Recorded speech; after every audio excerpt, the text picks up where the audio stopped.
Well, everybody, the waiting is finally over. It's here at last. The 2024 NKC is what I'm talking about, and you join us here at Clay Pigeon for round one of three. The first three rounds of 2024 will form our Southern Cup. We then go to rounds 4, 5 and 6, and that will form the Northern Cup. However, all 6 rounds forming an overall championship, which we will crown. More of the details later. My name is Joe Bradley. I'll be joined this weekend by Nick Damon. Nick, good evening. We've waited a long time, it seems. We ended have. 2023 right here at Clay Pigeon, and it seems very apt to start 2024 at the same track. Absolutely, can't wait to start. But of course, the first thing we need to do is get a general feeling, because the cart's going around good practice. The actual qualifying doesn't start for 25 minutes or so. So let's fill the time with you, Joe Bradley. Seems like a good idea. Speaking about, I would say that if I could find my mouse. It seems like a very good idea, Nick. When Nick finds his mouse, we're going to have a look at... We're going to chat to a few people in the paddock. It's our paddock walk that we're going to bring you a little bit earlier than what we normally do. It usually goes out in the lunch break tomorrow. But we've got carts still practicing. And this is not a qualifying session. It's just practicing.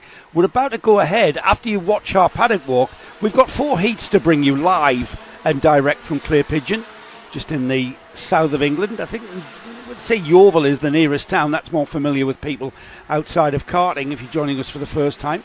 It's one of the most iconic tracks, the shortest track on the calendar, of any UK calendar actually, with a lap in a Rotax Max Senior of about 35 seconds. You might see lap times under 35 seconds. And we will, so we're going to have a look at that paddock walk, and then we'll come back with 4 heats live to kick things off for 2024.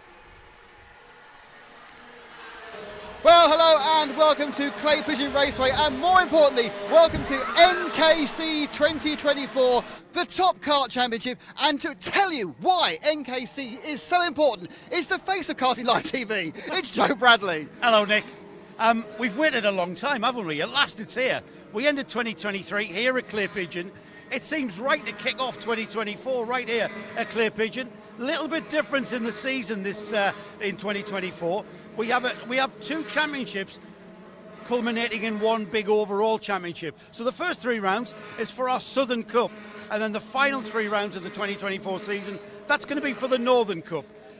And the first 3 rounds are in the south, and the last 3 rounds are in the north. Well, if Wilton Mill counts as the north, but and we also have an O-plate in Rowra, which would be great fun. But, of course, the key point is to find out, what does the paddock think? What do the organisers think? What's going on? There's only one person who can find out the measure, the meter, the temperature in those awnings. Why, it's Joe Bradley. Joe, go and talk to everyone else. All right, then. So at the first round of any series, especially the Junction 6 NKC, we kind of, at this point of any season, we reflect back to last season. We've got a lot of hope and aspirations towards the 2024 season.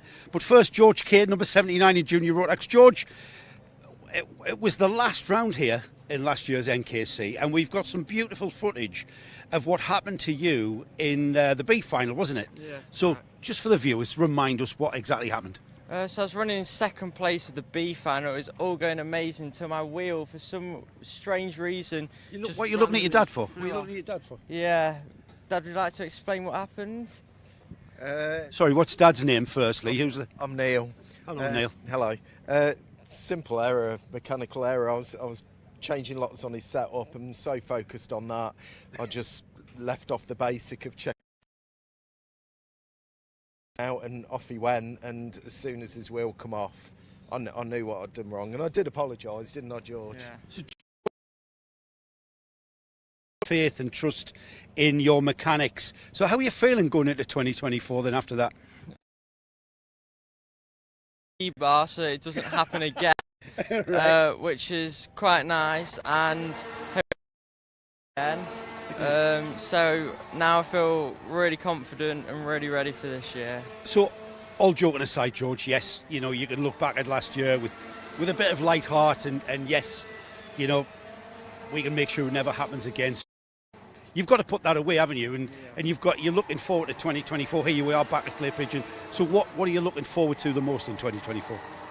I reckon we can do a lot better this year. We've now had a year in juniors and a national karting year under our belt, so we can come into the year knowing what to expect, a lot more confident and get some better results. After having quite a good luck as well last year, hopefully we can get a bit more luckier and then get some really good results and have a great championship year here at NKC. Looking at the calendar, do you know all the tracks that are on the calendar? For instance, we've got Forest Edge on the calendar here in the south. It's just sort of east from here, isn't it? Yeah. So do you know Forest Edge? No, we're not from down south. So Forest Edge is the only track that we're going to go to this year that we won't have been to. So Forest might be a bit harder not having setup and knowledge, but we'll soon get used to it and soon get the setup ready and be on pace before you know it. Yeah. So you're with Nathan Schaefer's team. You've got a massive team behind you. Do you think that helps at all, having all of that sort of support behind you, in case you need a quick engine change, for instance, or something? Well, there's no other juniors, so that's a bit of a struggle because we lost our amazing teammate Freddie Moore from last year.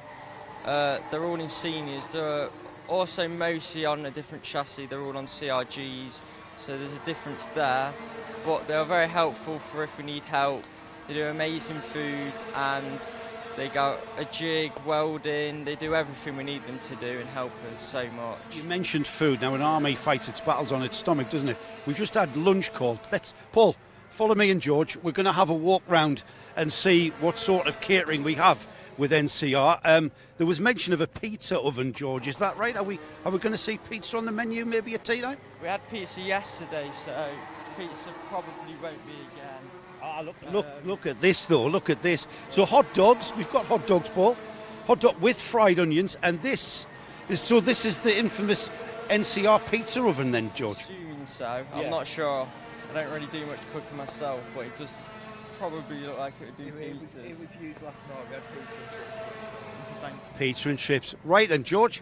Been wonderful talking to you. Hopefully you'll have a great weekend, if not a great season. Neil, I know what you're going to be doing last thing at Park Fermé with his little tea bar. There she is. Just get her there, Paul, will you? That's our caterer. We're going to hang about here. So this fella here, Jensen Watts, turned up 3 times last year and basically stole all the trophies. Now, Jensen, you're in for the season this time, so not just a one-off cherry pick of what trophies you're going to win. You're going for a championship, surely. Both the Southern and the Northern, I would expect. Yeah, that's the plan. We're only going for a win. That's what we're here to do. I'm glad this year we got 1 set of tyres for 3 rounds. People said last year we're trophy hunting, but this year we'll prove them wrong. Yeah, you're going to prove them wrong by being there at all 6 then. That's the plan, yeah. And the all plate. Hopefully. Yeah. We should be there. So who are you with? I see Burrell on the jacket there. You're with RP Burrell, yeah? Yeah, so this year we've joined Racing Perfection Burrell team. This week we've got 3 drivers, but I'm sure going into championship we'll build a few more as we get going. So this is an advert then. So yeah. RP have got spaces in the awning. We have, yeah. For the NKC. Do you do anything else? All the local club rounds, and we're at the British as well. So are you at your home track? I'd say Mansell's my home track. All right, okay. Yeah. So this south of England. South of England. You're pretty familiar with Clare. I am fairly familiar. Grew up here. I say grew up. Did my ARCS test and that kind of novice plates. I did a lot of racing in the Midlands, sort of in junior times. But yeah, I've always stayed sort of close to home. Come around here a couple of times a year. Short lap. In fact, the shortest lap I think in the UK. Clear Pigeon, certainly in the NKC. So what's the key? What's the key to getting a good run and a good lap time here? I said it last time, you've got to brake later than everyone else. You make that sound easy. Also, I think you've got to have the kind of support team behind you. Paul, if you just have a look behind Jensen here. So we've got a number of engines here, and Jensen, to be really serious about this business, it's not just about, if you want to win a championship, you've got to have this kind of support these days, it seems. Yeah, it's pretty interesting stuff. Obviously this year we've got the new barrels come out for Rotax, so everyone's fighting for territory, I suppose. We're here testing some engines and hope to find some power. So do you find that a certain motor will work here at Clare? You're looking for your optimised run with your optimised kit. Do you find that engine might not work so well, say, at Three Sisters? Yeah, some tracks, I'll give you Mansell for example, it's all about bottom end. It's a lot of slow corners, drive off the corner. Here, you've only got one real slow corner down at the hairpin. The rest of it's sort of mid-power. We haven't got any long straights. So you're looking for that mid to top range. That's what you're looking for here. And is that the process that you're working to today? Is that the jobs list of trying to hone that setup, including the engine performance and the engine characteristic? Yeah, you sometimes find that you can get a lap time out of a certain setup, but in a race, can you overtake with that setup? No. You need the power in the right places to send those moves. So do you sacrifice half a tenth for a good raceable car? Yeah, it all sounds far too complicated, mate. I wish you all the very best. I'm going to stay behind the microphone. It's much easier. And I wish you all the very best. Have a great weekend, if not a great season. Thanks, guys. So the 2023 season, the Mini-Max class was perhaps one of the most intense classes. This fella here, Sonny Morgan, battled it all the way through. At the end of the day, Sonny, you just missed out on the championship, but you still came away as vice-champion in Mini-Max. So that's something to be proud of last year, yeah? Yeah, 100%. The competition was close. Even though there wasn't really much of a big grid, people don't say it was as hard, but it was really struggled with me and Corkin. We were bumper to bumper the entire way through the season, so it wasn't easy. Yeah, no. It only takes two karts, and you boys really did it. So Sebastian isn't here this year. He's racing elsewhere. And because you have continued to grow, you have moved up from Mini-Max and you're now in the junior Rotax ranks. Yeah. You're also running with Howarth Racing. Tell us, we understand why you're now in juniors. What brought you to Phil's team? Well, we had a test day with Phil, a test weekend more like, and he really brought us on with driving in the wet conditions, and he helped us out so much with setups of the kart. There was so much we didn't know, and he's so knowledgeable over the kart and really knows what he's doing. Him and his dad and the team, it's a really good team to be in, and they helped us so much with the juniors, because we wouldn't be on pace in juniors if it weren't for Phil. Phil's been racing since he was younger than you. You've got all of that experience, and that's what you're gleaning from being a part of this outfit, yeah? Yeah. Let's bring Phil in. Phil, I want to ask you, he's saying really nice things about you, which is very rare, I've got to say, in this paddock, to hear nice things about Phil Howarth. So you've got Sonny here, you've got, I think, an expanded team, Phil, this season. You said you were winding down.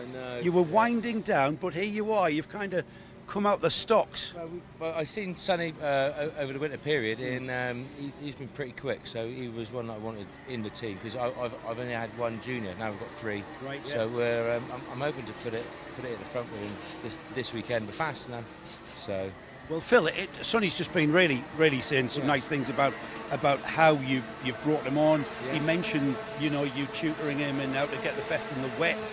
Is that something you enjoy, passing on the Sorcerer's Apprentice, passing on the magic down?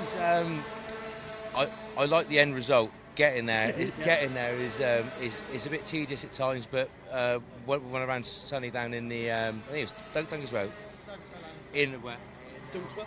Yeah, we done a day at Dunkswell and Clay's, a double weekend. So yeah. He done everything I told him to do, and we actually put it pole for the final. We drove it fantastically, so hopefully we can do it again here. Do you find it easier to drive the thing than actually watch one of your drivers out there, especially a kid, He's quite unlucky really, because when I'm watching him, I know when it's the kart or when it's him, and when he's going to get told off, or when there's a kart issue, so he can't hide anywhere. He can't hide on the circuit. Looking forward to continuing those battles, Phil, that you've entertained us for a couple of seasons now on Karting Live TV. I mean, it's been great. I think it's going to be exactly the same this year. It's definitely not going to change at all. We'll see how it goes, but it's definitely going to be hard racing. There's going to be no prisoners for me this year. Definitely not. Never is. Sonny, wish you all the best in the junior class. Everybody, Phil has promised me he's got a volume control for the brightness on these shoulders. You'll not be able to miss him out there on the track, and we look forward to watching you two boys battle it out in your respective classes, Sonny Morgan and Phil Howarth. Thanks, guys. The NKC for 2024 welcomes Coles Racing, one of the most renowned and reputable teams in UK karting. I've got the two men who are apparently in charge. Could you just introduce yourselves, guys? Yeah, my name's Connor Hall. I'm team manager at Coles Racing. I'm Ashley Whiteman, so yeah, second team manager at Coles Racing. Number two. It's a two-man job. I know, I've been there. So I'm going to ask, who shall I ask first? Because the question is, what has brought Coles Racing to the NKC? Shall I ask you? Yeah, of course. Well, we really like it here, really, because the size of the grids is quite attracting to us. I think when you go around and do some club racing, you're sort of looking at like between 20 to 30 drivers, but here it's super challenging just purely because of the size of the grids. So it really brings out the better in the drivers because of the size of the grids. And in the mixed heats as well, I think it highlights the driver's racing ability as well. So that's what attracts us to this, really. Because that's the positive thing we take out of mixed grids. As much as it can be a bit of a fest, it also teaches you how to race. So was it the team that drew your customers to the series, or was it customer pressure that brought Coles to the series? Which one? Who's going to answer that? Yeah, I think it was a little bit of both. Our customers were interested in doing so. I think we looked back at the last year's results from the NKC series, and some of the drivers that were at the front end are very, very good drivers. So, we wanted to race against, ultimately, some of the best drivers in the country. And this looked like the sort of series that was probably affordable, that would allow us to do so. Yeah. Do you guys see this as a kind of a proving ground, an apprenticeship? All right, it's a national series. We race all over the country, but are you going to be bringing drivers through this series who are aiming at, say, UKC and with Vera Till's British? Absolutely. I mean, the British is the renowned championship, but this is definitely, I wouldn't say a feeder series, it's up there. It's a different market, it's good. It's good track time. It's our first year doing it, but day two, we've had good track time so far. Like I said, the grids are really, really promising in all classes. And there's been some names that, the reason I say it's not a feeder is because there's some names that I've known from 10 years ago that are still here, having a good time. They've done all the British, they've done all of that, and yet they're still here racing. So, all them years later. So it's obviously a series that's attractive to people. It's cost effective with the tyres, and the track time's been really good so far. I was going to ask that question, actually. So usually in karting, even at club level, we're throwing tyres at these things all the time, aren't we? So what sort of challenge is that, getting that one set of tyres to last 3 race weekends? I just want to firstly say, it's great for the sport and for the cost effect management for the competitors. So the fact that we only got one for three rounds is challenging for us, because we're used to throwing tyres at it all the time, but it's also really good because when it comes to them second and third rounds, we're not throwing tyres at testing, because we don't need to test for new tyres. So it doesn't just save on the race tyre, it saves with people trying to go for new for testing as well. So we're not just saving one set for 2 rounds, we're saving 3 or 4 or 5 maybe sets of tyre. So that's where it's really beneficial. Also, I noticed behind us here the data analysis that goes on at this level of the sport, exactly the same at wherever the top level, whatever level it is, it's always we pour over data. What sort of, you might not be able to answer this because it's only round 1, but what sort of challenges can you foresee with regards to the technicalities of kart setup with those 1 tyres by round 3? I think that is probably a question we'll probably be better off answering round 3. I think we'll let you know. As a team, it's not actually something we do too often. If you were to say to us, like, a 3-day-old set of tyres, we'd almost be throwing them in the bin. You would undoubtedly be throwing them in the bin. They'd have been in the bin 2 weekends ago. So I think we'll take it as it comes. But I do think there will be challenges for us, definitely at round 3 on kart setup. And it's something that we'll obviously compare against drivers setup-wise. The setup will 100% be different from a day-old set of tyres compared to a 3-day-old set of tyres. Right. So, it is something that we will assess at the round, sort of thing, and see what we need to adjust to sort of compensate for the older tyre. I think the Championships picked a good set of tyres for degradation, as in, we're not running the same tyres they do at the British. That would be a very big struggle 3 days in, but, so hopefully that benefits us. Again, we'll see. Yeah, great. So you guys in for the full 6 rounds and the all plate, of course? Yeah, we'll be there. A lot of happy, smiling customers behind. Paul, just to get them on there. Laugh. Yeah, they're all trying to make them laugh. Well, over the course of the season, I will be getting a chat with them. So, guys, thank you very much for your insight. Welcome to the NKC. It's great to have the likes of Coles here, and it only just enhances the credibility and the kudos that we have for this national series. Brilliant. Thank you. So which class in the NKC is the most intensive? Which class has the best competition? It's like choosing your favourite child.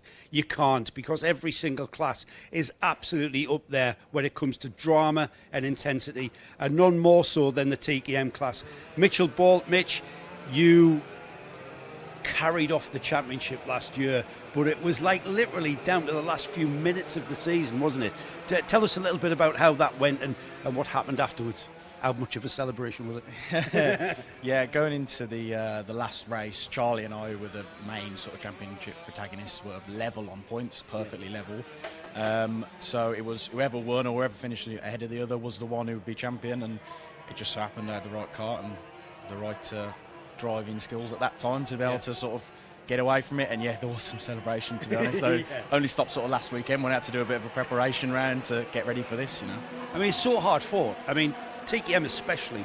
I don't know whether it's something about the karts, maybe the narrower track. You guys can go around each other and overtake and go 3 wide in places that perhaps the wider Rotax classes can't. And that just adds, certainly from our point of view, that adds to the entertainment. What's it like from the driver's seat? I think the main reason that TKM is as it is that they're underpowered, essentially. You know, they're quite low power engines, so it's all about momentum, smoothness, keeping the kart, you know, perfect at all times. Rotax, you sort of, you know, part of the driving style is sliding, whereas in TKM, it's all about keeping momentum, and that leads to, you know, you get better and better at overtaking and keeping momentum and getting around people and stuff like that, you know. Is there anything different on the kart this year? Or, I mean, I know the regulations kind of stifle development in that front. So is it basically exactly what you were running with the last couple of seasons? Yeah, 1 kilo extra lead, to be honest. The weight limit's gone up. That's good. Oh, right. It's not like you've lost it. No. I've got 1 kilo extra on the seat just to make that. Other than that, I think the kart itself exactly the same. Is that going to make a massive difference at all?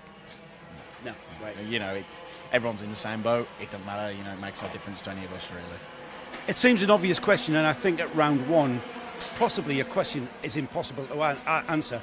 But, you know, what are you looking forward to the most? I mean, all right, we know it's going to be winning another championship, but that's just so hard, isn't it? Yeah, you know, there's some good competition this year, especially Jamie, Charlie's a vice British champion in the other series. And he's vice champion here. Jamie's come from a sort of X30 background. He's got a lot of experience. I'm excited for some new circuits, Forest Edge. I've never been to Warden Law either, although it is a bit of a journey.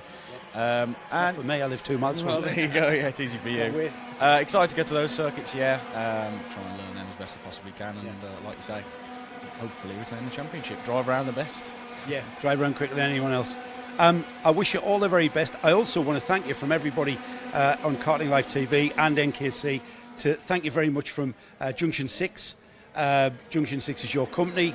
You are the series sponsor once again for the 2nd year.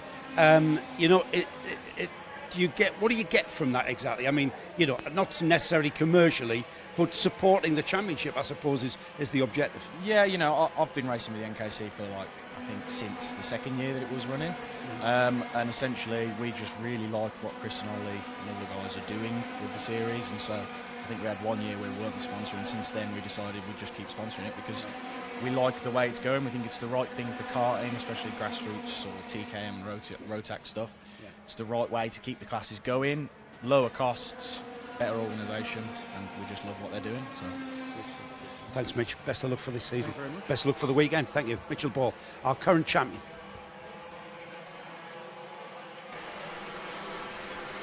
Well, I hope you enjoyed our little chat to the paddock here at Clay Pigeon for the first round of the 2024 NKC. And there's more in tomorrow's lunchtime conversations. There absolutely is. We've got still an interview with series organiser Ollie Nitch-Smith to give you some insight as to how the 2024 season has come together. We are still in the midst of a TKM practice, the final practice of the weekend. There's a little bit of a morning warm-up in the morning, but we're about to go ahead with live coverage of the first 4 heats of the season. We've got, to kick things off, we've got a junior Rotax heat. We've got the senior Rotax 162. That's 162 kilograms. 2024 is go. It really is, Nick. You're not. Come on, you've got to give it more. Come on, give it more. What do you mean, give it more? I said no. Oh, come on. Yes, what Nick said. Then we've got the 177s, and we'll finalise today with another juniors. I mean, Nick, the reason why we've got so many junior heats is because we've got over 70 entries. That's true. For the NKC in that junior category. We've got 60 plus entries in 177s. I mean, it's effectively a British 177 championship. Yeah. It's the national championship because everybody who's anyone in 177 Rotax is here with the NKC and will be for the full season. We've got over 60 for the 162 kilogram category as well with in the Rotax Max, and we've got over 20 in TKM, which are out practicing at the moment. So the heats will be our usual 8 minutes and 1 lap. Shall we have a look at what 2024 has in store? Because it's slightly different this year, Nick. And for people who are familiar with the NKC and the NKC coverage that we bring you on Karting Live TV, the season is split into 2 bits, actually. First bit A and bit B. Well, is it bit A and bit B? With bit O in the middle. The first bit is 3 rounds in the south of England. Yes, and they are in the south of England. They absolutely are in the south of England. Here, south of England. Forest Edge. Very much in the south of England. Yes, south of England. And Dunkeswell. So far south, they've forgotten how to build roads. For the last 5 miles. Yeah, they really do. You're off the motorway and then basically onto a track road with nothing but massive caravans. So, what does the first 3 rounds mean, Nick? Then I don't know, Jay. What does it mean? I'll tell you, Nick. It's a 6-round overall championship, but those first 3 southern rounds bring us a Southern Cup. That's worth winning. It is. Now then, we then go for a little bit of a break from championship points gathering to Cumbria. The O Plate, anyone can enter. The O Plate, absolutely anyone can enter, and we do sometimes get some trophy hunters gathering. This year, our O Plate takes us up to Rowra. Did I tell you Rowra was the first place I ever raced a kart? Oh, sorry. I think I did mention that. Yeah, probably did. So that's in July. That takes us up to July. I didn't mention the dates, did I? It's so fine. Here we are on Clay Pigeon, 24th to the 26th of May, Forest Edge, and then we go to Dunkswell for the 29th and 30th of June. Then we're into July, and then August, September and October. The 3 final rounds of the 2024 overall championship, but it's the Northern Cup series for 3 rounds. Yes. Wilton Mill, let's just pretend it is in the north. Well, it's north of here. It's north of Watford, but not north of Watford Gap. So, pays your money. For me, it's in the south. However, we're going to deliberate about that all season. Are we? Okay, fine. We then go to the northwest to Three Sisters. Wigan is the nearest town to Three Sisters. Great track, Three Sisters. Three Sisters was the first place I ever drove a kart, Nick. Did I ever tell you? Sorry, I've just... Andy and the first place you stayed at a hotel without any towels. Without any towels, wasn't even an hotel, it was an Airbnb. And then we finalise not just the Northern Cup, but the overall... By the way, our cameraman's heckling us on WhatsApp by saying that Clay Pigeon is much, much, much further south than Dunkeswell. Dunkeswell's further west, isn't it? It's much more westy than south. This is south. He's right, actually. He's correct. This is more south. So don't you go off a little bit southwest, though? No, you go Dunkeswell? Westier. It's much westier. But it's actually on a more northern latitude. Slightly more north, yes. Is it really? Yeah, yeah. Is he always this pedantry? Of course. Isn't he the president of the British Society of Pedants? Oh, no, sorry, the Society of British Pedants. There you go. Yes. Yes. Okay, Matt. Matt's with us down at turn corner, 1. yes. Yeah. Show Matt's camera. Billy's blind. Where's Matt's camera? There's Matt on camera. There we are. Whoa, he's doing a sexy zoom. Yeah. Sexy zoom. There's all our officials and marshals who we thank once again for being with us. We couldn't run our race meetings without everybody dressed in a big orange vest, carrying radios, and not really a good advert for children, that one, so we'll move the we'll move the camera on. We're just about to get things underway, actually, Nick, so I can mention the last round, the 6th and final round of the overall championship. The 3rd and final round of the Northern Cup is Warden Law. That's some pokey little track near Hull, isn't it? That is nowhere near Hull. It's just south of Sunderland, approximately 1.8 miles from my house. So I really enjoy going to Warden Law. That is my home track. It's all about you, isn't it? Yes, and big thanks to the Hunter family for doing what they have up there, and we'll be there. Been trying to get the NKC there for a couple of seasons now. We've managed it. Nick and Chris. Sorry, Ollie and Chris. Yeah, I'm not involved in that at all. Yeah. Honestly, thank you for saying I was. But Nick was keen. Was keen, but Ollie and Chris, we finally did it, and we're going to be rounding off this season at one of the finest tracks in the country. We're about to get going, though, in one of the most iconic tracks in British karting, Clay Pigeon. I've been coming here for over 35 years. But it wasn't the first place you saw a kart. It wasn't the first place you raced a kart. No, but it was probably... No, I have no idea what landmark in my karting. I'm not going to say career because it wasn't really. It was a pastime. It was. You got a grid for this by chance? We have, Nick. We've got mixed grids. Have they fallen on the floor? I don't know. You were in charge. The only thing I wasn't... Is that them? Yeah, there they are. Oh, no, I put you in charge of the grids. Mixed grids, what do we mean by that? Well, no time qualifying for NKC, just to refamiliarise yourself with all the rules and regs that become important and apparent as we get into the weekend. I'm just going to flick that page onto a more relevant page, which is Junior Rotax. Whilst we're flicking pages... I'm there, Nick. I've already flicked. If you haven't done it already, please just remember to subscribe to the YouTube and also like our Facebook, because we do put an awful lot of information through the Facebook page about what's going on in the NKC and stuff we're doing for the NKC. We're about to get underway with our first heat of the year, and it's Junior Rotax. 2023 saw Mason Perrin take the championship with a heat win and then a fourth place here at Clay Pigeon for the final round. Mason Perrin has moved up into seniors now. He's grown too old for the junior category, so we're not going to see Mason Perrin out. Billy Edgecombe is here, and Billy here with Momentum Motorsport. He was second. He's our vice champion. We shall be referring to him. I'm not sure if Billy's running the number 2, actually. Let's have a quick look and see if Billy has chosen. We obviously, Mason Perrin, being the champion, is unable to do that because he's moved up into a different class. So he's not able to do that at all. So Junior Rotax, you know what? I'm scanning pages here. You're looking for pages of people, aren't you? I am, yes. Think about the Junior Rotax. They've got so many entries. We're going to have a C final tomorrow. We are. A C and a B and an A final. The other classes have B finals and A finals, apart from TKM, which is 23 perfectly formed racers. And they will be taking to the track on 3 separate occasions, and then for their final, and trying to knock 7 shades out of each other.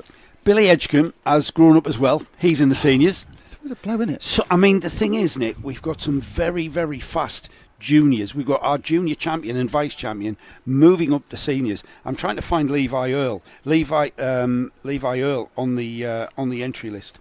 I will wait for him to appear. We've got engines firing. We're getting close, Nick. We've got. I was about to explain mixed grids. You can, because I think one engine's fired, now it's stopped. Yes, so mixed grids. A solo engine going, oh no. So you might be more familiar with time qualifying, which forms the grids. We don't do that at NKC. We basically have what's called mixed grids, and each competitor will get an opportunity to start one of 3 of their heats at the front, one of 3 of their heats in the middle of the grid, and one of 3 of their heats at the back of the grid. You then accrue points to give you a point score, which will form the grid for the finals. And if you haven't had a great weekend, or you have been uncompetitive, we have a C final. The first 4 will move forward into the back of the B final, and then the first 4 in the B final will move on to the back of the A final. Now, the objective, obviously, is to get into the A final without having to fight your way through the C and the B final. Up. Yes, you don't want to start from the back of the grid, do you? Yeah, absolutely not, no. So that's what we're about to get. What that means, Nick, is, as you're familiar, and I'm just using you as a tool to get the information out to the audience. Yes, you've always been I am good a at tool. That. You've always been very good at that. My that. body is my tool. We are... I've lost my thought now. No, yes, so... So what that means is we've got fast drivers. You can't tell us 120 years in this comedy booth, can you? Fine. It's not exactly our first race of the season, so we've got fast drivers starting at the back and in the middle, and the fast drivers will make their way through. Now, I kind of like mixed grids because I know we're in the entertainment business, but I always drove with mixed grids. Didn't drive so did I. with time qualifying. However, what time qualifying tends to give us in other series is less action passing down the field, because everybody who's at the same pace, you're around, unless you've had a really foul qualifying session and you've messed up, or you've had a mechanical malady and you are down the grid and out of position. Then that's what will happen. Oh, but mixed grids, yeah, that's our start line camera. Kieran Calhoun Ferguson is first out of the stops, and he will start at the front of the grid. It's a 35-second lap, Nick, so you can see who the runners are with our timing board down the side of the screen there at home if you're watching. Theo Bush alongside Barnaby Grubb and Sam Green Gomez are on row 2. Row 3 is Caden Welsh and Jacob Hobbs. Then we've got Karthik Kumeta and Ben Adrian forming grid 4, row 4 should say. Oliver Grundy and Aidan Clark are on row 5. Then we've got a familiar name, Leo Basterfield, moving up from mini-max into juniors is Leo. Went very well last season, had some really good runs. Let's see how he goes with his first season in the juniors. We have got a formed grid moving towards as well. Whether they're going to let go with that straggler, I'm not know. sure. Now, what is out of sight is our starting marshal, so we can't see. They're looking good order, Nick, and we might be getting the season underway. Into turn 1 for the first time. It's the Lando Norris kart of, I think that's Grubb, as they come back into our view just across the way. 72 of Barnaby Grubb changed leading. already. Yeah, 72 Barnaby Grubb it was. That led not on the Lando Norris kart. He has forced his way by the Kyron Calhoun Ferguson LN kart into the infield section. This is the horseshoe section of the track, and then that right-hander there is Buttons, and then the sweeping right-hander. It's faster than it looks. It's called Top Bend, and that's one of the most important parts of this track here at Clay Pigeon as we complete the first lap of the season, Nick. And a great one it was too. So totally clean. Already quite a bit of action going on, but it's now second and third where the big fighting's going on. That's the 73 and the 48. That's Kieran Cahoon and Ben Adrian. Ben, of course, races with his cousin, Melissa. But they won't be in the same heat each time, of course, because of these mixed grids, and then, of course, the fact they've had to split the juniors across several different heats. So he may actually not be with Melissa in any of these races, or two of them, or one of them, or not, or three. You can't tell. Yeah, as they come through the final turn here, Top Bend, and the first three beginning to space out, isn't it? As they cross the line, Barnaby Grubb leads, Ben Adrian second, Kieran Calhoun Ferguson, Leo Basterfield up to fourth there. That's a great first couple of laps for Leo. Caden Welsh fifth, Jacob Hobbs sixth, Sam Green Gomez, Theo Bush, Aidan Clark and Oliver Grundy rounds off the top 10. And a very, very packed midfield with movers up the order, people losing out there. It's getting very crowded. And we have actually kind of like moved into a selection of pairs, haven't we? We've got a front two, a second two, and then we've got actually it's a triple going through for 5, 6 and 7. But over the line goes 72. So it's the orange and red car against the white and the red car. Oh, up the inside. Nice move into the Billy's Bend there. And into the lead. Into second place. Sorry, going past the 73. That's Leo Basterfield on the 119. He's now going to try and bridge the gap to the top two as they flip through the first part of the horseshoe. So it's the Dan Milner, the DM kart of Barnaby Grubb, that leads this race from Ben Adrian. It's beginning to get a little tight at the front with Adrian coming through to challenge Barnaby in his first year of NKC racing for sure. Runs with DM under the tutorage of the former champion James Moorcroft. Yeah, nailed together on this lap and then going into the hairpin. No move there from Adrian. Grubb holds his position as they come now out of the into the first part of the horseshoe and sweeping round. Yeah, Ben Adrian's made that move. Been finishing in the top 10 of his club as Barnaby, so learning all the time and showing good pace to stay at the front of this field. However, that's the first lap through that he will show not leading this race. But he's kind of got a bit of a second. He's got a bit of a second wind now. He's following. It is obviously much easier to follow than to lead. I think Barnaby, learning as he goes. Pure white helmets. It looks like there's a few people waiting for their helmets back from the painters, Joe. There's a couple of pure white helmets. We all know how a young kart racer loves a painted helmet. And there's a swap there for second and third as Basterfield also got Grubb just on the inside of the horseshoe. They're going through Buttons now, and they'll sweep back under the very attractive clubhouse and then over the line. Well, that's of course his second, third and fourth. Adrian now looking to make a little bit of a break. Now then, Leo Basterfield. We saw how quick Leo can be. He has been a regular competitor in Minimax for the last couple of seasons and has always ran at the front. Our current champion Sebastian Corking choosing to race elsewhere. Can't really remember where Seb is. Oh, he's running in the IPKC, isn't he? He did run the IP plate, yeah. Yeah, of course, in the junior rookie class, which is for 12 to 14 year olds.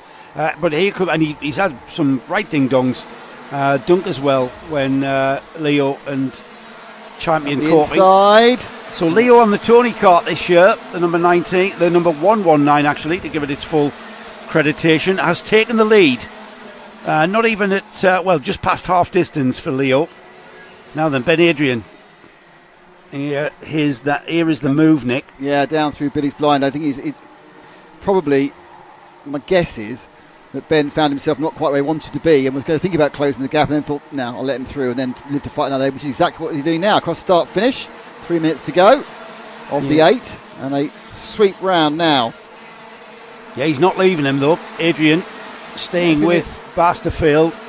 It's been a good run from Basterfield. He's come back through the field, looking nervously over his shoulders, like flow into the Hans hairpin. And you can see it's been a bit more spread out actually. It's a bit of a battle for about 9th, but the top 1, 2, 3, 4, 5, I watch it, 6 are all a little bit aerated between themselves. We've had some good scrappage of first and second, but you're going to find this. There's going to be some areas where there's big differences in talent, and you're going to have big groups of people who are very similar. Keep an eye on Joshua Withcombe. Fastest lap of the race for the last 2 consecutive laps. He's just off the back of Barnaby Grubb, but he's catching him. There he is, just off picture. So there's first and second. So it's third and fourth where the action is now. Red helmet, orangey red helmet, right on the back of Barnaby. It looked like he's sticking up the inside of the horseshoe there. Didn't quite happen. He was looking racy, wasn't he? He's got, I'm going to say it, the first time in 2024 in NKC, he's got the momentum. He's got the... There he is, pulling alongside. He's got the outside line into turn one. He's made it stick around the outside of the sweeping Henry towards Billy's Blind. It's a very tricky corner because you're braking and turning at the same time, and with that one brake on the solid rear axle, just one brake, no brakes on the front of these Rotax Max carts. So it's it's a technique actually to get the cart to turn as well. You can get the cart to turn on the brake using the solid axle. The 72 of Barnaby Grubb though, it's all going to be a learning year for Barnaby, the first year in NKC at this level. He's had some top 10 finishes at club level. But keep an eye on Josh Withcombe. Yeah, Withcombe's up to third now, and also he's gaining very quickly. That third place man. Yeah, that's where the pace is. He's got a couple of laps. It's very short laps, so you see him in the order. There won't be 2 laps. There'll be 3. That's right. You have to recalibrate it, Pigeon, don't you? You know, 35-second lap. It's short lap and it's 34 seconds. These only 815 metres this track.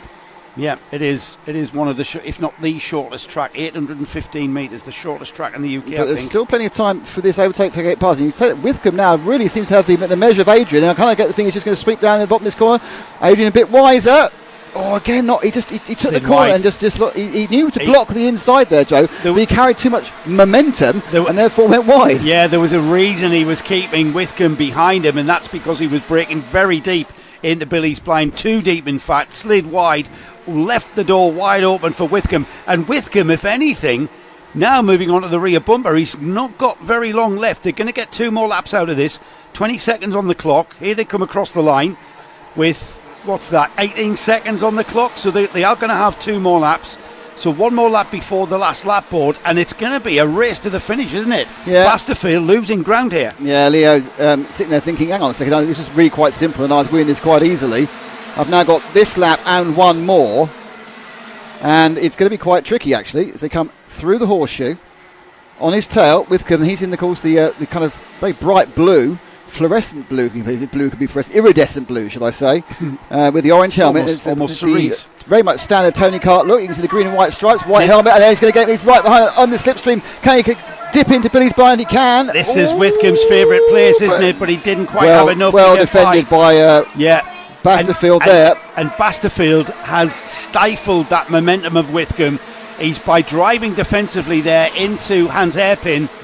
Coming out of the hairpin, he'll have to defend through the horseshoe, and he does. He takes the inside line there and just puts the cart a little bit closer to the corner in tighter line, making it very, very tricky for Withcombe. Yeah, he's driven his last lap really, really well, actually. Yeah, here they come. We go side by side. This could be really, really close. It's going to be, when they tick over, and the distance is just 66 hundredths of 6.6. Yeah, 66 thousandths of a second at the end. Basterfield held on. Withcombe trying to drive out the final corner. I tell you what, that is probably going to sum up the 2024 NKC season. The Junction 6 NKC delivering as ever. Leo Basterfield just hanging on to that for 66 thousandths of a second. Joshua Withcombe coming through and finishing literally side by side there. Ben Adrian hung on to 3rd place. Jarek Metters. Jarek there, we neglected your run to 4th because of that battle at the front. Jarek 4th place in fine style there. Caden Welsh up to 5th as well. Tom Holden 6th.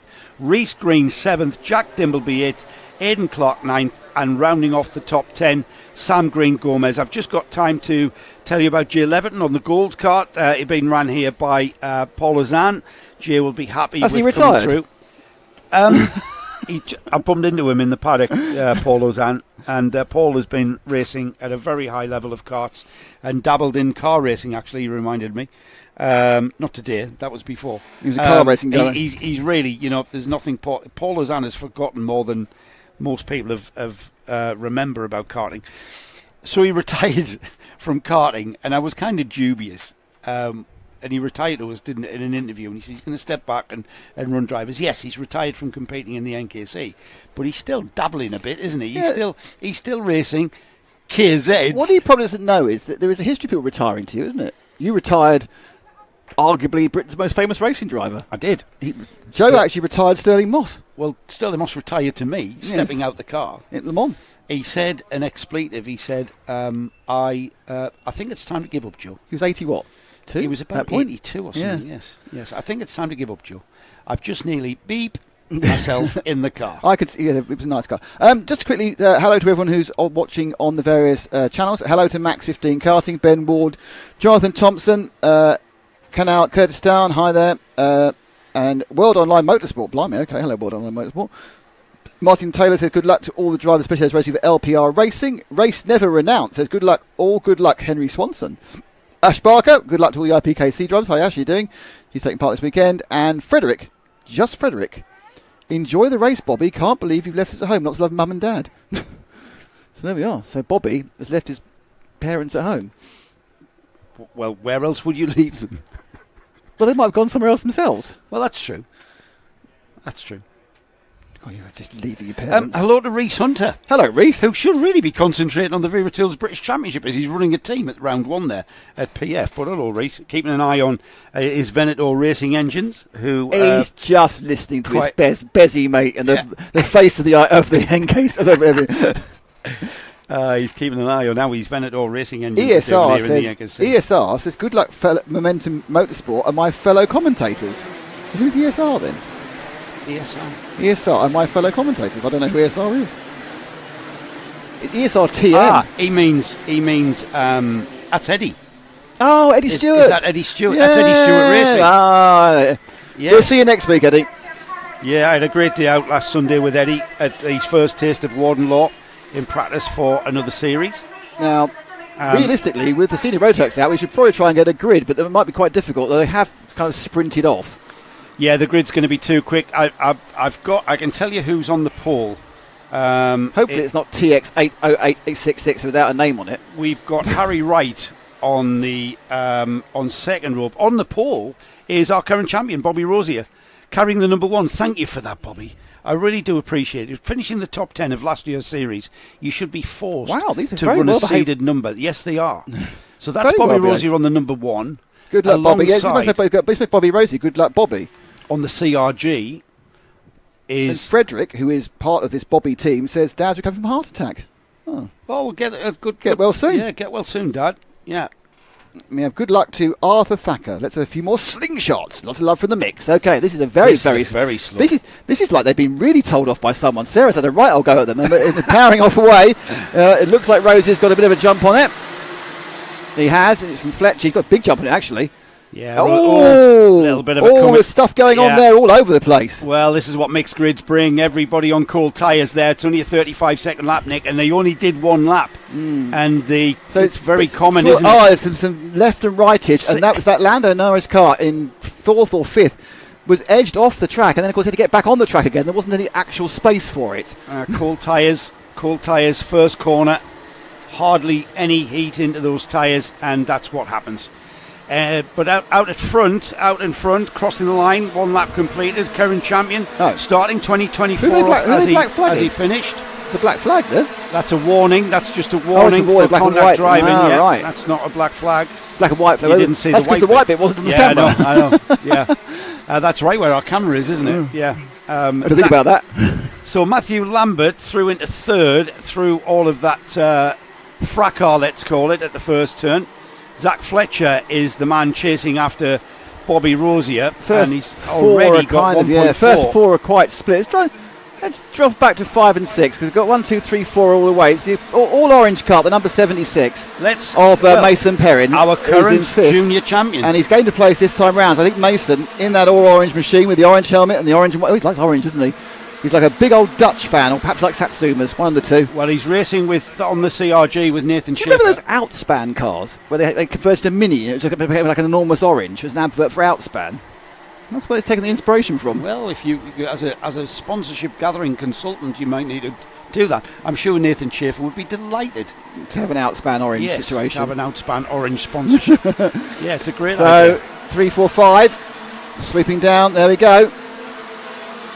Nice and easy to tell because it's the blue car in the middle, and that is Louis Rees, and it's Zach Fletcher ahead of them as they go into Hans Hairpin. Zach Fletcher, who was second.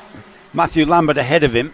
So now he's going to be under massive pressure from both Louis Rees and Mason Perrin. Ashton French and Billy Edgecombe are not that far behind, and we expect these 4 drivers. And there's the move into the final turn of Top Bend, and that's the current junior champion running in the seniors. Mason Perrin up into third already on the number 76, and there's more movement. Yeah, it looks and up like the fourth's gone Louis Rees. Looks like Fletcher was the cork in the bottle there, doesn't it? Oh, there's it coming together. Somebody tripping over Fletcher there. Yeah. He's lost his nose cone stuff in the air. Zach Fletcher was trying his best to keep out the way, and then squeezing down the inside has gone. I think that was Billy Edgecombe. Yeah, I think someone's got there. I thought I saw a nose cone in the air, but I could be wrong. Well, Billy Edgecombe went over the front of the cart of Zach Fletcher, and it was really one of those. Again, this is what mixed grids do. They do bring the field together, and a little bit of patience is needed sometimes. And that was sort of a little bit of impatience creeping in at the beginning of the season there, just finding their feet, everybody. Yeah, Rees now in fourth in the blue machine. He's under quite a bit of pressure from Aston French. Yeah, it's going to be like this throughout tomorrow's heats as we get the faster drivers moving up the order from the mixed grid situation. However, our current junior champion finding his feet very readily in the senior class. He's leading by 1.1 seconds. Matthew Lambert, the number 7. That means Matthew came 7th in the senior category this time last year, 2023. So he's a front runner, and a fastest lap of the race for Matthew, 34.4. Come round, and then so this is third and fourth. I'm just looking ahead. First and second still. Though I'd say that visually, I think Lambert is slightly nearer to Rosier than in 1.1 seconds. But we'll have to wait and see how that one as they cross the line. First and second now. Then you've got third. That's the orange machine of Mason Perrin. Then we've got these two, blue and then the pink and purple. And they are closer. It was only a small amount actually gained by Lambert that time. Well, it's a massive accident. There's a huge problem over on the far side of the track.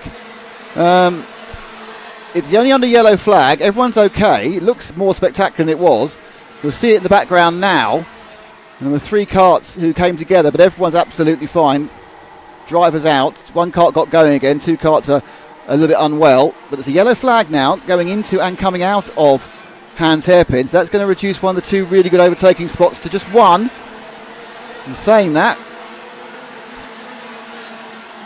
53 of Ashton French now looking very, very racy on the back of Louis Rees. Yeah, Louis Rees is really struggling now. He's going to try all he can, and there's the move. No, actually, it's not yellow. It's not yellow on the way. I'm checking now. It's not yellow on the way in. It's not yellow on the way out. No, it's yellow on the way out. It's yellow towards the horseshoe. It was yellow on both sides, and they've taken the yellow in from the way in. I think there was which is a bit strange, really, because actually the central reservation is displaced. There was a cart lifted onto the central reservation. That's why the yellow was. The reservation is still not as it should be, but hey ho, I'm not a marshal, so it's fine. Yeah, Louis Rees hanging on to 4th place ahead of him. Bobby Rosier, Matthew Lambert and Mason Perrin. These 3 going at it and coming down. The gap coming down ever so slightly between 1st and 2nd. However, you don't need a stopwatch to see what's happening for 4th and 5th. Louis Rees, Ashton French, Billy Edgecombe.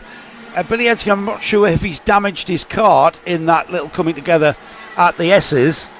However, it doesn't look like it's cost him any time, and he's right on the bumper now with Ashton French, who likewise on the bumper of Louis Rees. Here they come then, out of the final turn and across the line, and Edgecombe alongside. He's going to put him on the ideal he's got to slot in behind, hasn't he? Through the left he's going for it. Swoop through. 2 places lost there. Yeah, George Hulme going through with him. Fine name. What, George? Well, no, Hulme. Oh, The Denny. 1967 Denny, yeah. Formula One champion was called Hulme. Not sure if he's any relative. I doubt it. He was from New Zealand, Denny Hulme. Towards and inside the final 2 minutes then, so towards the final 90 seconds, we're only seconds away from that point, so time running out for any more moving up the order. The Momentum Motorsport driver Louis Rees now coming under pressure from Billy Edgecombe. Now the problem, the 222 car to James Cutting just went off as he was about to be lapped, so there's going to be quite a big clear up after this one, Joe. There's about 3 or 4 cars lounging about by the side of the track in various states of disrepair. There goes that train of carts all the way through. And as they accelerate up and around the horseshoe, they are nose to tail. 4 of them are just like hanging back at the 5th one. Just say the first 2 crossing the line now. That's the 1 and the 7. That's Rosie and Lambert. That's down about half a second, I would say. Oh no, 8/10. I've not got my visuals right yet. There they all go. That's the next batch we've got. Perrin from Rees, from Edgecombe, Aston French made a place that time and Holm dropped one. Now then, there's a team dynamic going on there, because those two there at the front of that train that we're watching there, they're both Momentum Motorsports. They're in the same awning. It's whether or not they're going to... I mean, are you going to treat a lad that you're going to spend the weekend with?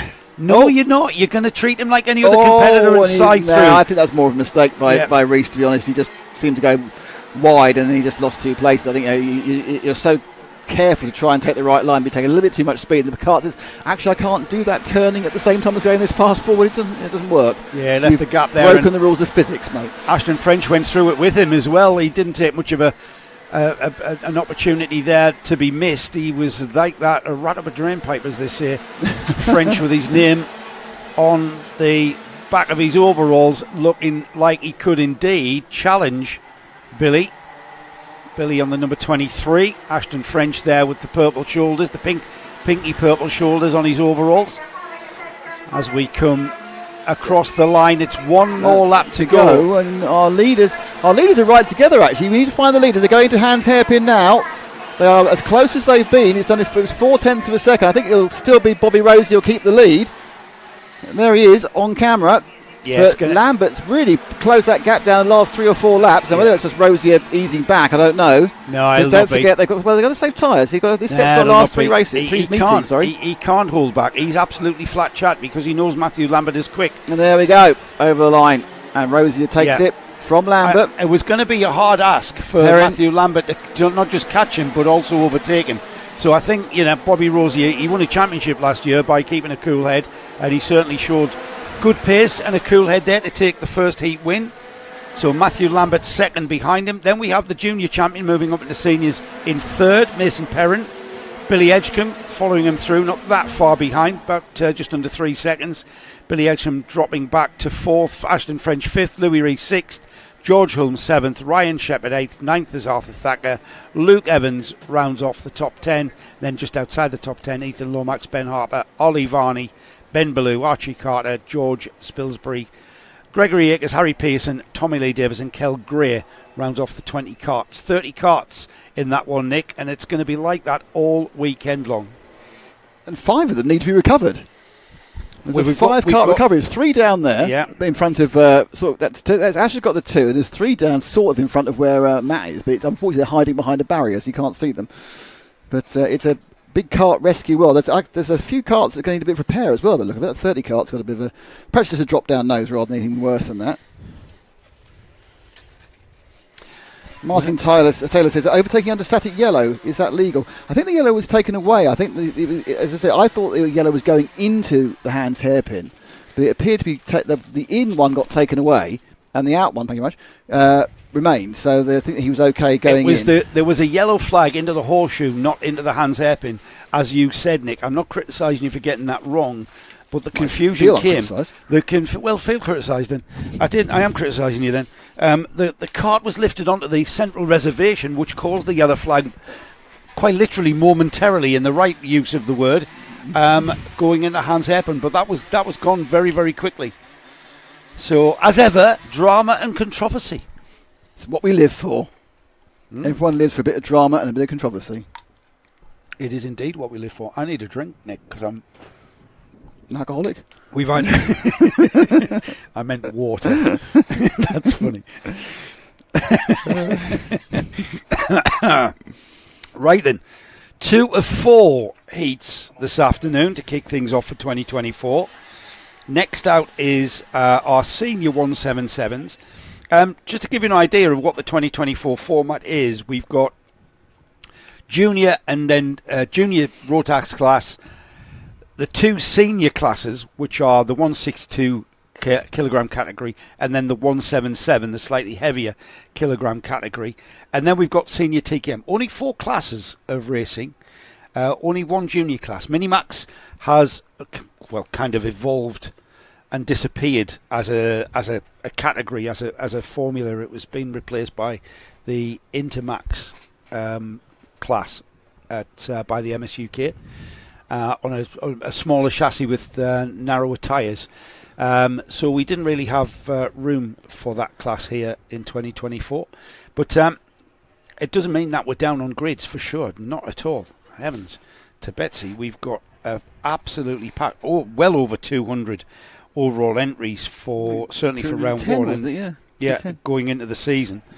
I'm just trying to find what the entries are, Nick, and that's not the one I'm looking for. We've got carts out for the first of our 177 heats. And the 26 cart is already facing the wrong direction.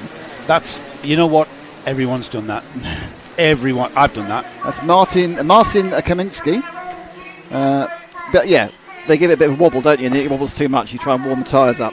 Yeah, it's Jake Davis who's will be leading the field round on the pole position. Lawrence Hilton second. The second row of the grid is Cole Edwards and Jack Sweeting. We've then got Matt Zanetti and George Walker, Josh Bass and Scott Clee, 4th in the championship last year. Scott, our champion in 177s, is not racing with us. If you remember, Harry Wainwright, who was a very young driver, only 17 when he won the championship last year. He's too big for anything, isn't he? He's gone off and forging a career, gone to college, and he's trying to forge a career. He's already started forging a career in motorsport as a mechanic and a part of a race crew. Here we go then. There we go.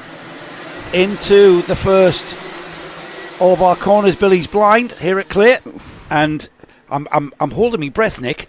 And yes, got through. Everyone got through and already through the S's and off towards Hans Hairpin for the first Hilton time. stays second. I think they've gone off pretty much in order. I'm not quite sure whether there was a change for third. I'll watch they come out now through the horseshoe. It is Davis from Hilton. Third place is the 10 cart. No, cuts Edwards. So 1, 2 and 3 gone away. You won't miss Edwards when you see him on camera. He's chromed up. It's got pink chrome colouring on his nose cone. So he always wanted to stick out on the camera. And she looks a bit mauve on these cameras. Oh, trust me, it's pink. Oh, it is mauve. It is mauve. It's not pink. I've maligned him there. There's more black flag issues here already.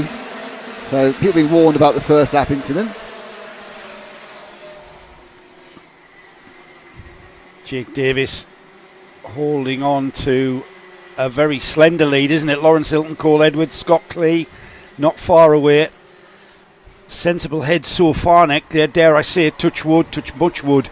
Dare I say it, that everybody clean. And as I say that, there's 2 carts on the grass. One of those with the 19 cart, Marcus Basley. And looks like that's the end of the race for the 27 cart.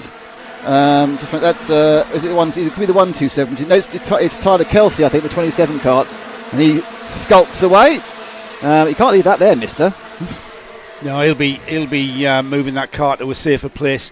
Here we go then, into the Hans Hairpin for the 3rd time on lap 3. The rest of the field coming through out of that, and a short burst down towards the double apex left-hander at the horseshoe.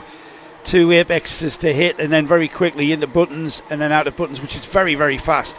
And then into top end. You think every time you come out of top end, you think I could have gone through there quicker. I could have used more curb on the exit. And then firing across the line, 3 laps completed. Davis, Hilton, Edwards, Scott Clee in 4th still. Yep. There's a challenge at the first turn for 3rd, or it's Cole Edwards, I should say, challenging Lawrence Hilton. Did we decide on the colour of Cole Edwards' helmet there? Is it pink or is it cerise? It's kind of he's got purple chrome, but that's got a kind of an orangey pinky look. It basically he's a colourful light. He's a colourful man. Well, that's what you want, isn't it? You want to have a cut so it looks different from each angle. So he's got a 6 cart breakaway, but interesting, Davis has actually managed to gap Hilton this time, I think, because Hilton came under pressure from Edwards. Yeah. They all lost time. The lead goes out to 0.6 of a second. They sweep down the bottom to Billy's blind, around the bottom bend and through the chicane. It's a little bit more comfortable for a lap or so for Davis. So he took way too much curb going into the chicane there. Got away with it. Yeah, Davis is losing out at that part of the track there, and once again Edwards right on his tail and looking like he could challenge. This is where he was the previous lap. He was right on his bumper, and then as they got into the lap he fell away. Now he's falling into the clutches of Scott Clee behind him, and then right with Clee is George Walker, Scott Smith and David Simpson. Just have a look at the top 10. Jack Sweeting, Nicholas Walker and Josh Bash, that's 8th, 9th and 10th as they cross the line there. Just shows how fast they are crossing the line here at Clay Pigeon. Out of the first turn and into the S's there, the right, left, and Edwards having to sit on the bumper of Lawrence Hilton. The first of the Masters, by the way, is Lawrence, the number 121. And a bit of a bottleneck beginning to develop there behind Lawrence Hilton, who's got every right to sit where he is. And he's having a great race there. We're about 30 seconds away from half distance, so still plenty of time. And plenty of time for these drivers to get impatient, Nick. And get it wrong, yeah. I mean, Hilton, I think, again, is the way that Jake Davis is just eking away about a tenth of a second makes me think more likely that there are some carts behind Hilton at the moment who could probably, if they can clear him, and you rightly point out that's not his problem, go a little bit quicker, because they are nose to tail in those 5 following carts: Hilton, Edwards, Clee, Walker and Smith. Interestingly, behind them, they've got David Simpson, who's got himself in no man's land in 7th place. But he's not really gaining on this top 6, or but he's slightly pulling away from the 8th down one, was led by the 99 Nathan Chafer as they cross the line again for another lap, and we're over halfway. So Jake Davis, fastest lap of the race went to him the lap before. However, George Walker in 5th has claimed it this time by everybody beginning to gather up behind Lawrence Hilton, who's driving a splendid race. Defensive driving there, but not enough for Cole Edwards to slip through and into that second place. So the change that has been coming has come indeed, and now everybody tries to get by Hilton. That's Scott Clee tripping over, having to slot back in behind through Buttons, and then on towards Top Bend. And Edwards is going to disappear now. Then can Edwards break free? Are we going to see a purple lap time from him? No, we do see purple lap time from Jake Davis, our leader, 34.9. Yeah, now 3 or 4 tenths he pulled out of the field there. Obviously, any overtaking movement will cost you a bit of time. So now Edwards has got 3 minutes to try and bridge that gap, and there's a kind of a gaggle of angry carters trying to get past Hilton. Thinking, we could do it. But in fairness to Hilton, he had a little bit of a kind of moment, and now he's back in the rhythm again. And interesting, the scrap behind him, which is Cleet, Walker and Smith, are tripping each other up. So actually, you've now got a little bit more spread bet. But it does look like Davis, who's 1.5 seconds behind last lap, and this lap it is 1.7, has really found his groove, Joe. He's managing to gap people now, even with Cole Evans being in free air. Yeah, it's strange that, isn't it? He's kind of found a bit of pace to keep the rest of the field behind him. Jake Davis leads, Cole Edwards second, Lawrence Hilton third, George Walker now ahead of Scott Clee, as is Scott Smith. Scott Clee down to 6th, David Simpson, Nathan Chafer. Look at Nathan Chafer on the CRG coming through. NCR Racing, Nathan's team. The bright orange carts, easy to spot the CRGs out there on the track. And keep an eye on his progress. He's up into 8th place already. Not quite sure. I'll have to have a look and see where he started on the grid, but that bodes well for the rest of the weekend, as everybody now... Oh, everyone's thinking about it. Thinking about it. There's side-by-side action. There was kind of the 4th was trying to take 3rd, trying to take 5th. At the same time, all that happened in the back was Scott Clee at the back of the going, I'll make up the gap I'd lost on everybody. Yes, but, absolutely. You know what? Lawrence Hilton's having a great drive here.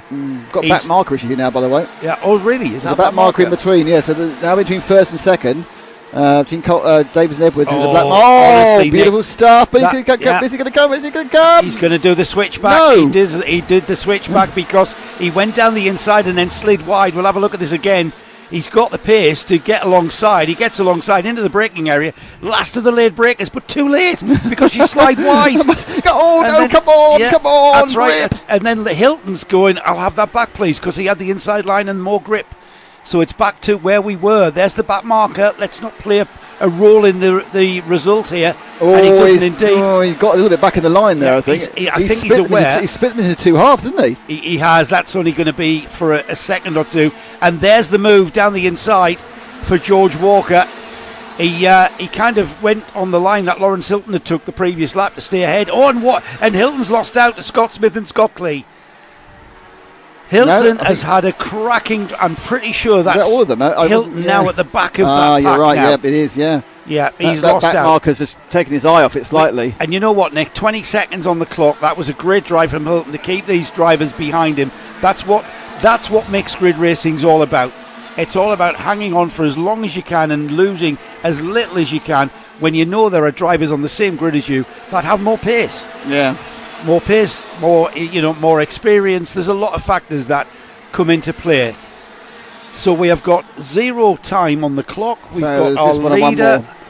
It's this one and one more. And our leader, where is our leader? Our leader's just coming out of the top end now. Oh, he's out. I was looking at entirely different blue cars. It must be it. So we're still with our 3rd, 4th and 5th, who are the only cars which are now nose to tail in the entire field, really, apart from the 15th on downwards. Jake Davis, 2.5 seconds to second place man Cole Edwards. Now we've got George Walker a further 4 seconds behind. They're on the final 35 seconds of racing here in their heat. The first heat kicking the 177 category off for the 2024 season. That's about to see their first class checkered flag as we race all the way to the flag. I think time's run out though, Nick, for any place changes, as here comes the leader there, gets the applause from his crew on the sidelines there, and that's that battle for third all the way back there. And they cross the line. 2.8 seconds was the gap from Jake Davis to Cole Edwards. Thatcher first and second. George Walker finally made it through into third. Scott Smith fourth. Scott Clee fourth in the championship in 2023. He finishes his first heat in fifth.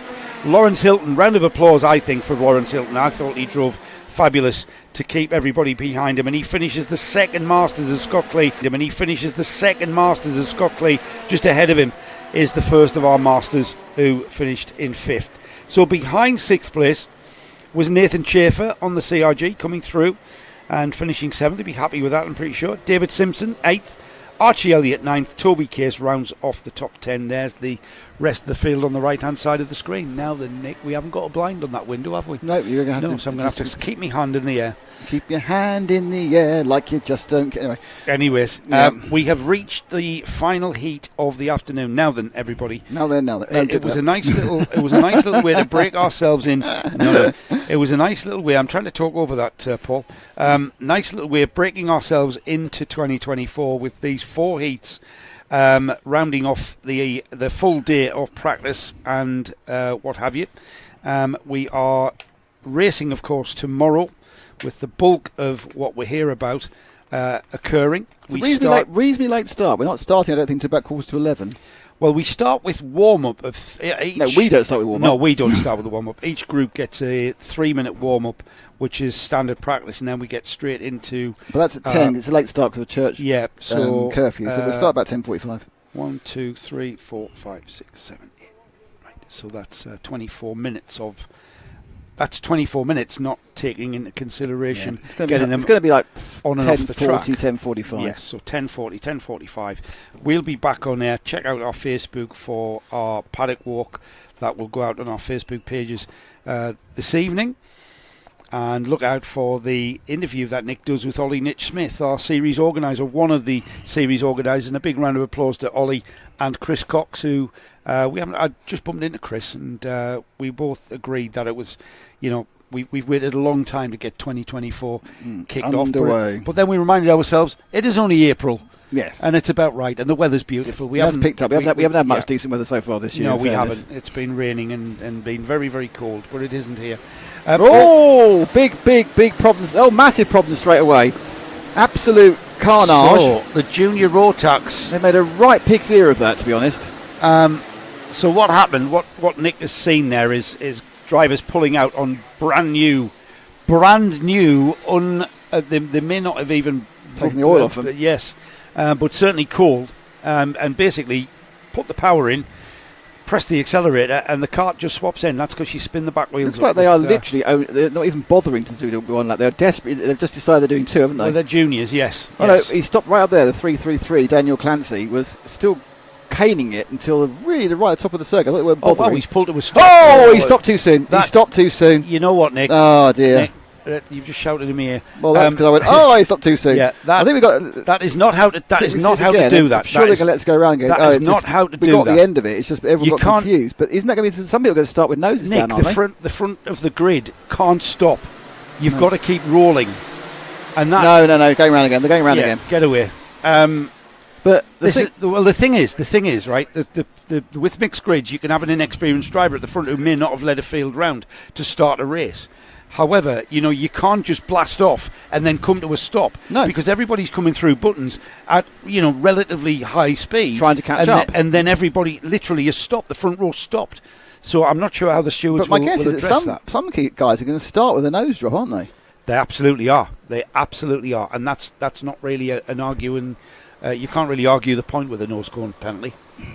I mean, poor grid etiquette. As you say, there's some guys here probably doing their first junior Rotax event. They might they're not perhaps used to being near the front, or and it's a difficult thing. They've done it again. They've come to a dead stop. Oh, they've been told off. Now then, I think we are stopping them. It's red flag for a riot act. A riot act or to be read out. Or are they going to reset some noses? I don't know. They may do that, but also, Nick, I think we've probably got a grid out of position. We've got a camera which you can show it better. Can Ash not get it? Is it just stuck behind? Oh, right. Yeah. What about Matt? Matt from the long shot down on the embankment. Let's see if we can see people being told off on the long shot. Long shot told off? Yes, there we go. Right on the end. You can see he's breathing and it's moving about 4 inches on the screen. Yeah. Can you stop breathing, please, Matt? It's wobbling slightly. Yeah, I'm not surprised. You know what, Nick? I'm not surprised. I mean, we want to start the season as we mean to go on, and we can't have inexperienced drivers coming to an absolute dead stop. That's just a big, massive no-no, and that caused a lot of bumper penalties there. I don't know how many karts I saw contact there. Yeah, pretty harshly. We caught the end of it, and there was about 15. Yeah, pretty harshly. That wasn't it. That was a. I think we are checking bumpers there. Look at that. We're going to maybe get a bumper reset because of that. It wasn't really for the people who hit the person in front, because it was like unsighted, as you said, suddenly It was down the field. Yeah, it was down the order. That was down the order. So our clock of the course, Bruce, will make his way over there, and he will be unfurling the riot act now and giving them. My riot act is unfurled. Some stern advice as to what he expects from them. You'll have already told them, of course, in the driver's briefing this morning. Whether they want to hear it or not. It just really needs to remind them how to conduct themselves on a rolling start. That was an example, everybody, of how not to conduct yourself on a rolling start. But I'm sure it'll be rectified. We've got there's a paramedic coming out. The carts are making their way off now. Maybe they're completely off. They are making their way to. Are they regridding them? Are they regridding them? I don't know, Nick. I don't know, mate. So we're not sure what's happening, people, because we are not party to the radio system that the officials communicate on. So what we are seeing here is the field of junior Rotax making their way into the paddock. I'm not sure what is happening, whether that will be... Are they not going into the collecting area? Whether that will be regridded tomorrow, maybe? Right, so that might be it for the day. Right. Have they gone past the curfew? Do you want to nip downstairs, Nick, and find out? I think they've gone past the curfew. It's 5:30. Right. Well, we would have been racing now. Perhaps they can't start a race after 5:30.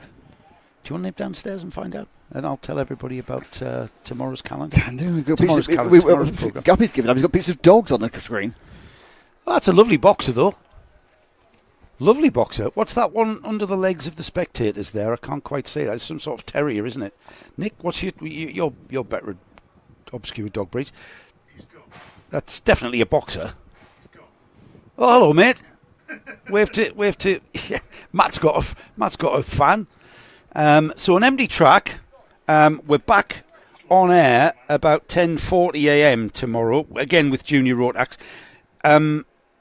We might just add another heat of juniors onto the programme.